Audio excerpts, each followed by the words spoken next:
very workmanlike, I guess. Yeah. It was sort of hard going in the first half, wasn't it?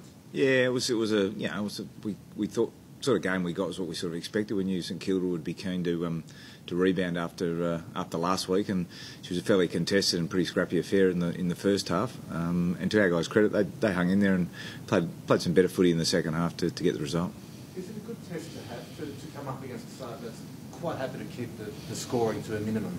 Yeah, well, look, that's just the way the game panned out. I don't think either side was really trying to keep the scoring to the minimum. I think it was just how the game sort of evolved, and as I said, it was at times, for our guys, we didn't play as well as we would have liked, but to be able to get away with a win was what we came for. So we'll take that and move on.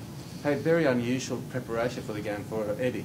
Yeah, today. yeah, very. What was it like? Different. What was it like today? Oh, he was, you can imagine after that sort of event, and unfortunately he couldn't get back there because of the speed which it all happened. But he's on a natural high, which is always, the birth of your children is always something which brings great joy and delight to you. And he was, he's a very proud man, Eddie, and he's wrapped now to have two new daughters. Yeah. Was he always going to play, Don, or was there any sort of talk during the week? What was the situation? Yeah, well, it wasn't planned to be today, to be honest. He was sort of looking at early next week as a likely time, but when he got a phone call from his wife this morning and said things are moving, you can't stop that. So, from there, the conversation I had with him was, well, what do you want to do? And it was going to prove difficult to get back to Adelaide in time, so he was able to share the experience via modern technology, which was great, and he got to see his babies born without actually being there. And then from then it was, I want to play. And again he came out and did his role tonight. Your midfield's going to these games without the Crouch brothers and probably for a few weeks. Yep. Now, is that actually good for you to kind of see a different look to your midfield? Yeah, well, it's exposed. It just make it tough. Well, it exposed. I mean, ideally we'd like those guys to be available, but they're not. So we know that for the next couple of weeks they won't be available, and it gives opportunity for guys like Cam Ellis-Yeoman and Hugh Greenwood, who probably weren't as strong tonight as they were last week, for instance. But they're guys who are getting.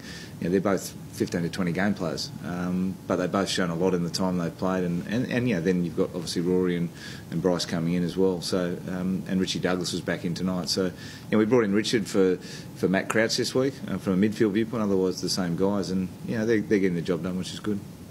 And has Gibbs' form surprised you at all? Is there anything that you've seen now that you've seen him up close that surprised you at all, or is that just what you expected? No, that's what we expected. I mean, we've got a guy that's got a 200-plus game experience, coming from another club. He's adapting to how we play. There are some subtle changes and differences to how we play, but we knew, bringing Bryce in, that he was a high-quality player and person and performer, and that's what we've seen in the first three games. It's a bonus, obviously, Gibbs coming into the side, but also having a guy like Jacobs, who they've got a really great understanding of each other. That really helps, given that they've played footy together. Yeah, it does, and they're good mates off the ground as well, which doesn't hurt either. It's when you've got a relationship with someone away from footy, the bond on ground sort of grows as well. So they've got a good feel. They haven't obviously played a lot of footy with each other for a while. Given Sources left Carlton fairly early in his career, so they're enjoying playing together. Skippon was a bit subdued in the first half. Was he struggling with something?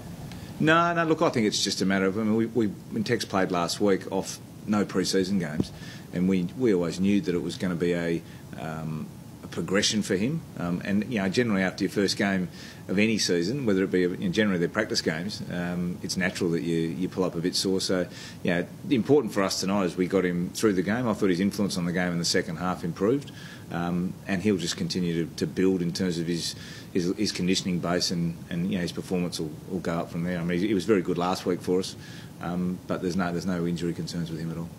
How pleased have you been with Paul Seedsman's development over the last 12 months, more so than just this year? But look, Seeds is a guy that he's probably hasn't had a great run at it for his entire career, to be honest, in terms of continuity of playing and training, and he's been able to string together some real good pre-season training, and he's reaping the benefit of that. So it's credit to him and the work that he's done, not just training wise, but a lot of the work he's had to do away from actual pure football training to get his body right, and he's done all that work and committed to it, and he's now reaping the benefit, because we're now seeing on a fairly consistent basis for the first three games anyway of the sort of player that he wants to be, and that we think he can be. So that's really pleasing for Paul.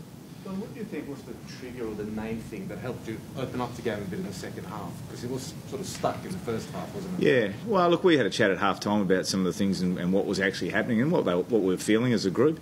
And I think we just returned to being, a bit more predictable, if you like, in terms of how we wanted to move the ball to each other.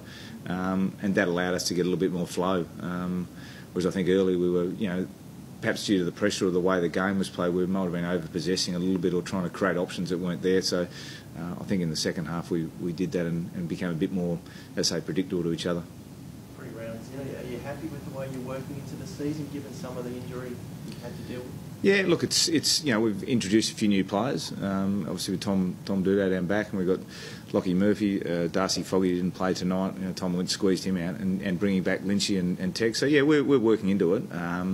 And some good signs. We get another good test next Friday night against Collingwood. So there's no easy games in this comp. It just keeps rolling. So we've got to review this pretty quickly and move on pretty quickly to get ready for next Friday night, which will be a big game back at Adelaide Oval. Get some guys back? At this stage, I don't know if we will. To be honest, I think it'll be pretty much a continuation of the guys we've got. We've got our Sandfield team playing tomorrow, and so Kirtley Hampton will likely play in that. And then we'll see from there what it looks like for selection. All good, guys. Thanks, guys.